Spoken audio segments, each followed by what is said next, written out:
les théories. Je ne sais pas vous, mais moi, j'adore ça. Surtout les théories Pokémon. Enfin bref, c'est pas le sujet. Aujourd'hui, je vous propose la première théorie autour du monde des poupées sur YouTube, du moins que j'ai vu, puisque je vous présente un mystère assez captivant. J'ai farfouillé sur internet et j'ai réuni plusieurs indices pour vous prouver qu'il existe un lien secret entre Claudine Wolf de Monster High et Cerise Hood d'Ever After High.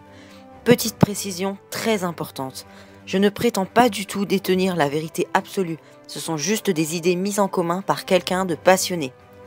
Merci. Ceci dit, c'est parti. Alors, nous savons tous déjà qu'il existe un lien très particulier entre Monster High et Ever After High, grâce à Cupid qui peut passer d'une école à l'autre grâce à un miroir magique, ou encore grâce aux objets de conte visibles dans le grenier de Monster High. Nous savons aussi que Claudine est la fille d'un loup-garou, et que Cerise est la fille du petit chaperon rouge et du grand méchant loup. Elle est donc mi-humaine, mi-louve. Ok, ça on le savait.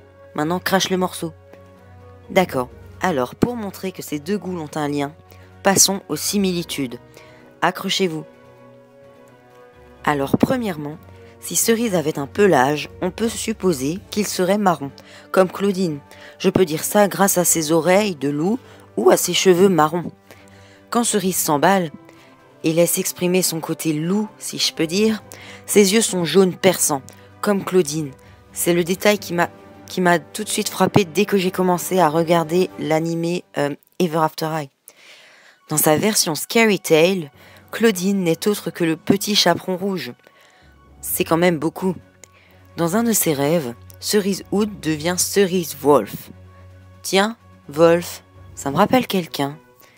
Petit détail probablement hasardeux mais amusant, leurs deux prénoms commencent par un C. On peut également voir dans la web-série Cerise qui joue avec un petit louveteau.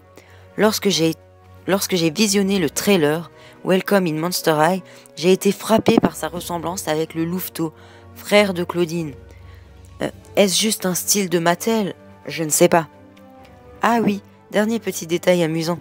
Dans la web-série, Cerise possède la voix de Frankie, une Monster High. Je n'espère pas vous avoir convaincu avec ces arguments, mais je vais maintenant vous montrer les deux photos officielles qui m'ont mis la puce à l'oreille. Tadam! Sur ces photos, on voit très clairement que le reflet de Claudine n'est autre que Cerise, et vice-versa. D'ailleurs, encore un miroir? Si ça ne veut pas dire que ces deux personnages sont liés, je ne sais plus comment vous convaincre. Cerise est le personnage le plus énigmatique à propos de sa destinée. Alors maintenant, j'ai une hypothèse qui me paraît la plus plausible. Mettez-vous dans l'ambiance. Cupid alterne les deux écoles pour s'occuper des amoureux. Elle ne pourra donc pas me contredire. Imaginons que, pour faire simple, le secret de Cerise est à présent découvert au grand jour. Le principal Grimm, sympathique comme il est, décide donc de bannir Cerise et sa famille du royaume des contes.